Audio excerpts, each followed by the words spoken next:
नमस्कार। Housewife story teller में आपका स्वागत है। चलिए आज सुनते हैं एक नई कहानी। कहानी का नाम है फांस। इस कहानी की लेखिका है विभा सिंह। कल बुआ का श्राद्ध विधि विधान से समाप्त हो गया।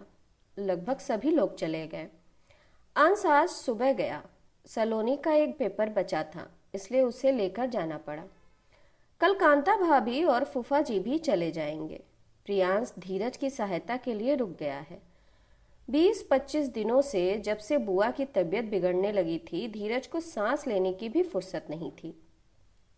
वह छुट्टी लेकर लगातार बुआ के साथ रह रहा था। डॉक्टर को दिखाने या हॉस्पिटल ले जाने की पूरे गांव के जिद के आगे भी मरणासन बुआ नहीं झुकी थी। नहीं, मुझे कहीं नहीं जाना। मरना है तो यहीं मरूंगी, शांति से अपने कुल देवता की शरण में। मेरा बेटा भरी जवानी में चला गया, मुझे बुढ़ापे में बचाने की कोशिश क्यों कर रहे हो? मैं तो सच्चे अर्थों में बेटे के साथ उसी दिन मर गई। उसकी कुछ जिम्मेदारियां थीं जिन्हें मैंने अपनी सामर्थ्य से जहां तक हो सका पूरा कर दिया। जो नहीं कर पाई उसे ईश्वर संभालेंगे। बुआ ने एक तरह से इच्छा मृत्यु का वरण किया था। उस रात धीरज उनके सिराने बैठा ऊँघ रहा था। उन्हें सांस लेने में बहुत तकलीफ हो रही थी। उन्होंने धीरे से धीरज का हाथ दबाया। धीरज ने चौंक कर पूछा, बुआ पानी चाहिए? उस अलमारी को खोलकर मेरी डायरी दे। धीरज ने डायरी निकालकर उन्हें थमा दी। बुआ ने एक कागज निकालकर उसकी तरफ बढ़ाया। क्या है? धीरज ने पूछा। बुआ धीरे से बोली, पढ़ ले, मेरे मरने के बाद इसे अपने फूफा को दे देना। धीरज उसे मोड़कर रखने लगा। बुआ ने फिर कहा, पढ़ ले और जैसा लिखा है वैसा ही करना। धीरज पढ़ने लगा। बिना किसी संबोधन के चंद लाइनें थी। मैं जा रही हूँ। आप आजाद तो पहले भी थे, फिर भी मेरे कारण समाज में जो एक बंधन था उससे भी आपको मुक्त करती हूँ। आपके दिए शूल का मेरे जीवित शरीर तो झेल गया, लेकिन मेरे मृत शरीर को छूकर मेरी आत्मा को दूषित नहीं कीजिएगा। मेरे श्राद्ध का पूरा कर्म मेरे पोते करेंगे। इन 13 दिनों में उन लोगों की देखभाल धीरज और उसकी पत्नी करेंगी। अपनी बहू से भी उन लोगों को दूर ही रखिएगा, क्योंकि मैं इतने दिन सूक्ष्म शरीर से उन लोगों के साथ रहूंगी और आप लोगों का स्पर्श मुझे दूसरे लोक में भी मुक्ति नहीं देगा। धीरज की आंखें भर आई थीं। वह विवशता से बुआ की तरफ देखने लगा। बुआ ने कराहते हुए कहा, तू क्यों रोता है? तूने तो अपना कर्तव्य पूरा निभाया। पूरी जिंदगी में कभी कुछ पुण्य जरूर किए थे जिससे तुम मिले।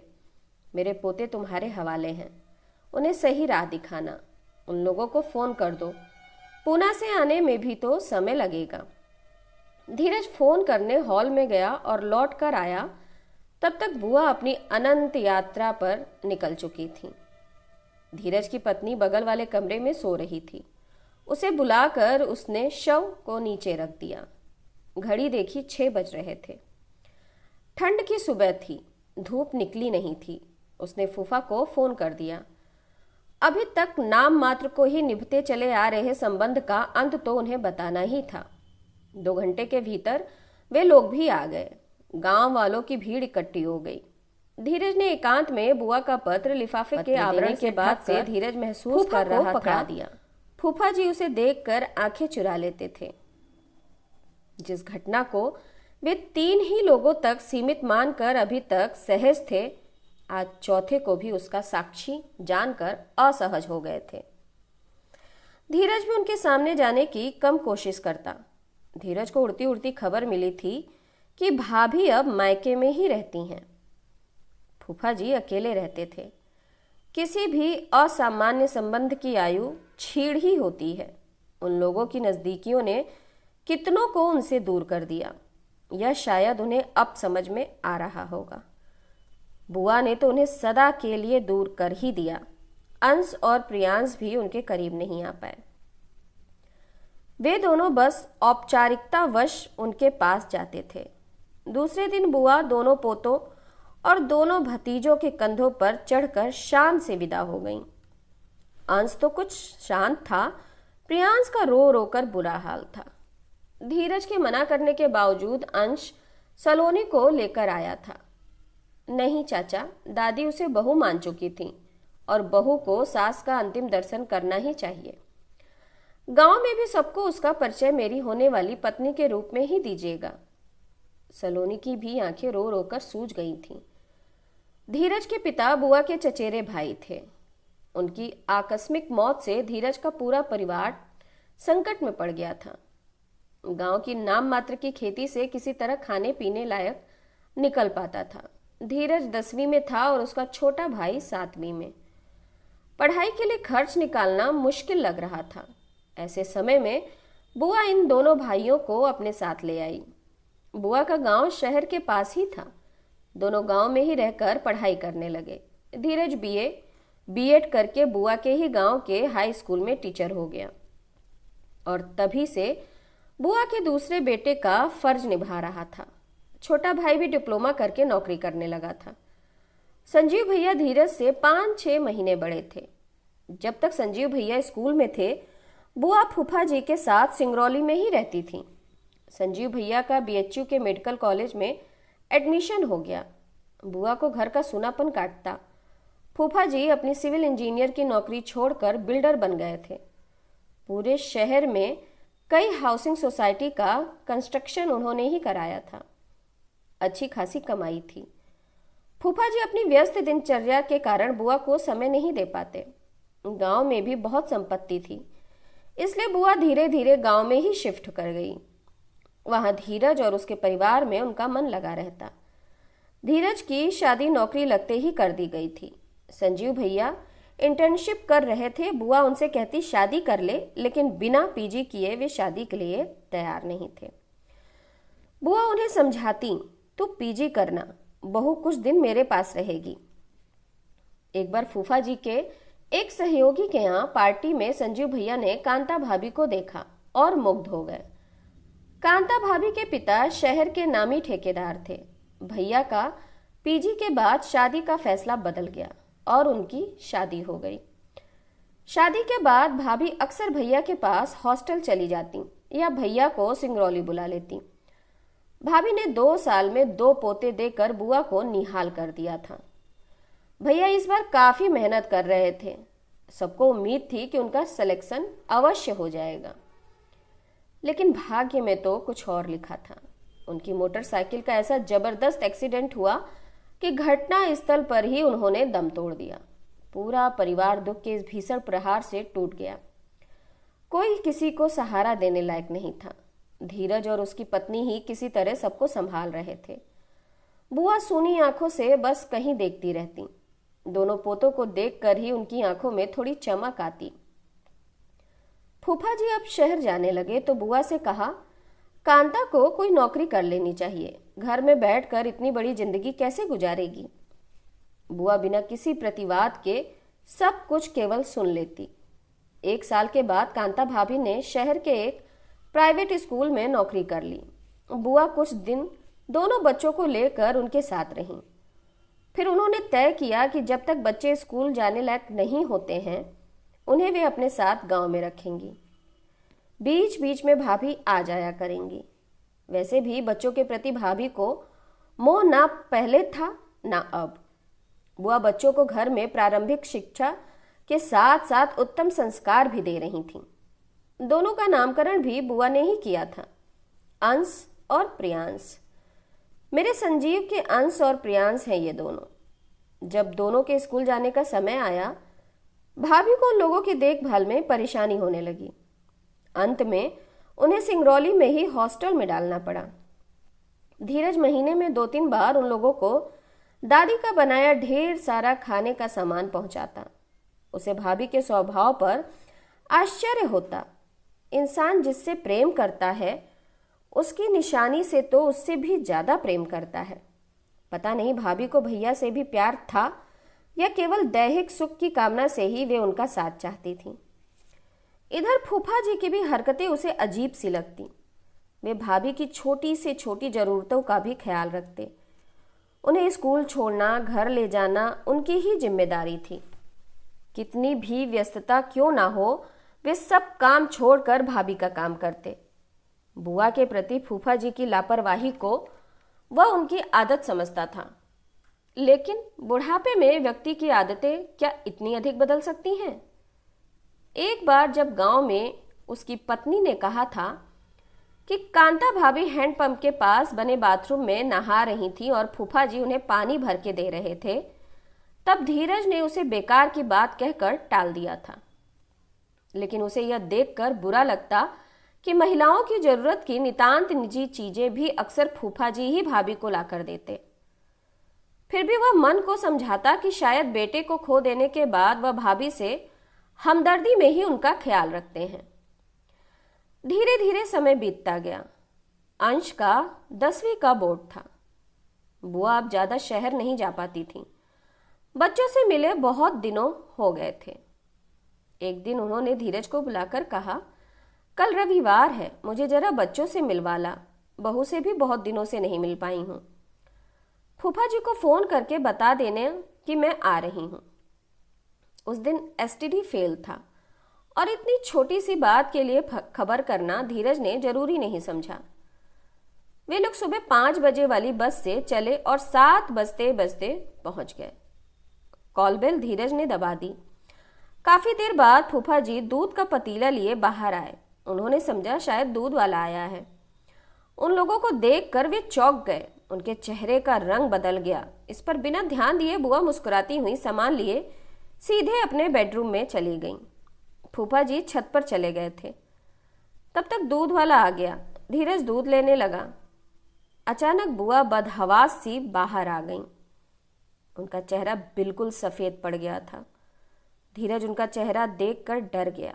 बचपन में रंगीन बर्फ के गोले को एक ही जगह चूस चूस कर जैसे वह सफेद कर देता था, वैसा ही चेहरा बुआ का हो गया था। भाभी को नहीं देखकर धीरज 3 कप चाय बनाकर लाया। तब तक बुआ बाहर से अंदर आती हुई उससे बोली, बच्चों को जल्दी ले आ, और पूजा घर में घुस गईं। धीरज अकेले ही चाय पीने लगा। तभी उसने भाभी को बुआ के रूम से निकलते देखा। वे चुपचाप बाथरूम में घुस गई थीं।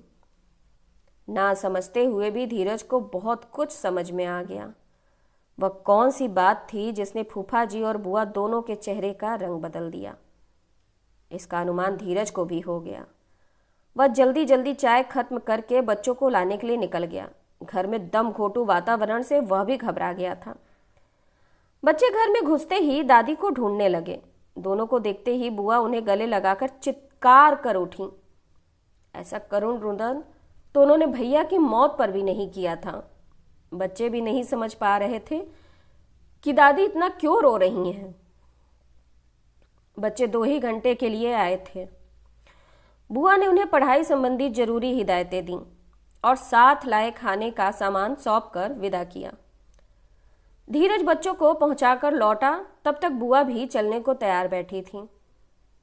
धीरज ने कहा कि बुआ बस शाम में है, लेकिन बुआ ने शांत स्वर में जवाब दिया, चलो स्टैंड पर ही बैठेंगे, यहाँ दम घुट रहा है। घर लौटने तक रात हो गई थी। धीरज ने तो बीच में 2-3 बार चाय पी ली थी, लेकिन बुआ ने सुबह से एक घूंट पानी भी नहीं पिया था। उन्होंने रात को धीरज को अपने पास ही रोक लिया। खाना बनाया, उसे परोस कर पास ही बैठ गईं। उनका शांत और गंभीर स्वर धीरज सुन रहा था। आज तूने जो कुछ देखा या समझा उसे केवल अपने तक ही सीमित रखना। मेरी तो कोख और मांग दोनों उजड़ गए। अगर वे किसी वेश्या को भी घर लाकर घर में रख लेते तब भी मुझे इतना कष्ट नहीं होता। बहू किसी के साथ भाग जाती या दूसरी शादी कर लेती, मैं बर्दाश्त कर लेती। दोनों ने संबंध की पवित्रता को कलंकित कर दिया। मेरे साथ की गई बेवफाई के लिए मैं उन्हें माफ कर भी देती, लेकिन मेरे बेटे के साथ उन्होंने धोखा किया। इसके लिए मैं उन्हें 100 जन्म तक माफ नहीं करूंगी। चुप मैं केवल इसलिए रही हूं या रहूंगी क्योंकि समाज में उनकी इज्जत पर अगर कीचड़ उछलेगा तो उसका छींटा मेरे अंश और प्रियांश की पवित्र जिंदगी को भी मलिन कर देगा। उस दिन के बाद से बुआ की तपस्या शुरू हो गई। उन्होंने अपनी चूड़ियां उतार दी, बिंदी और सिंदूर लगाना बंद कर दिया। अपने सारे गहनों के 3 भाग कर एक धीरज की पत्नी को दे दिया। 2 भाग अंश और प्रियांश के नाम खोले, अलग अलग लॉकरों में डाल दिए। तन ढकने के लिए 2-3 साड़ियां और शरीर बचाने के लिए 2 समय का खाना उनकी जरूरत था। अंश और प्रियांश जब परीक्षा के बाद आए तब उन्हें बनारस ले जाकर दोनों का जनेऊ कराईं। अंश का रिजल्ट अच्छा आया। जिस साल उसने 12वीं की परीक्षा दी उसी साल उसका चयन पूना के अच्छे इंजीनियरिंग कॉलेज में हो गया। प्रियांश भी पहले ही साल मेडिकल में आ गया। छुट्टियों में दोनों भाई अपनी माँ या दादाजी के पास जाते तो जरूर थे, लेकिन श्रद्धा और प्यार सिर्फ दादी से ही था। इस बार दुर्गा पूजा की छुट्टी में धीरज बुआ को दिल्ली छोड़ाया। वहां अंश किसी प्रोजेक्ट के सिलसिले में आया हुआ था। प्रियांश की भी 3-4 दिनों की छुट्टी थी, वह भी आ गया। बुआ उन्हें लेकर वैष्णो देवी गई थी। वहां से लौटकर वे बहुत खुश नजर आ रही थीं। एक दिन धीरज को बुलाकर एक फोटो दिखाते हुए कहा, देख ले तेरी होने वाली बहू है, अंश के साथ ही पढ़ती है। दिल्ली में उससे मिल चुकी हूँ, उसे भी वैष्णो देवी ले गई थी। देवी के सामने दोनों को एक दूसरे का हाथ थमाकर मैं निश्चिंत हो गई हूँ। बहुत सुंदर, समझदार और सुलझी हुई लड़की है। शादी तो दोनों पढ़ाई खत्म करने के बाद ही करेंगे। उतना इंतजार यह शरीर नहीं कर पाएगा। अब बोरिया बिस्तर समेटने का समय आ गया है। जिंदगी के लिए प्लानिंग करते तो लोगों को बहुत देखा और सुना है। बुआ तो मौत की तैयारी में व्यस्त थीं। ऐसा लगता था कि यमदूत उनके खरीदे गए गुलाम की तरह खड़े हों। धीरज कल शाम से ही बेसुध सोया था। प्रियांश की बातों से उसकी नींद खुली। चाचा उठिए, दादाजी और माँ चले भी गए। आज तो दादी के फूल संगम में विसर्जित भी करने हैं ना। सो लेने से धीरज की थकावट सचमुच कम हो गई थी। वह इलाहाबाद जाने के लिए तैयार होने लगा। उसे संगम में उन कटीली यादों को भी विसर्जित करना था जिसके शूल से छलनी होकर उसकी प्यारी बुआ इन फूलों में परिणत हुई थीं। तो ये कहानी यहीं समाप्त होती है। आप लोगों से विनम्र अनुरोध कि मेरे चैनल को लाइक करिए, शेयर करिए, सब्सक्राइब करिए और कमेंट करिए। नमस्ते।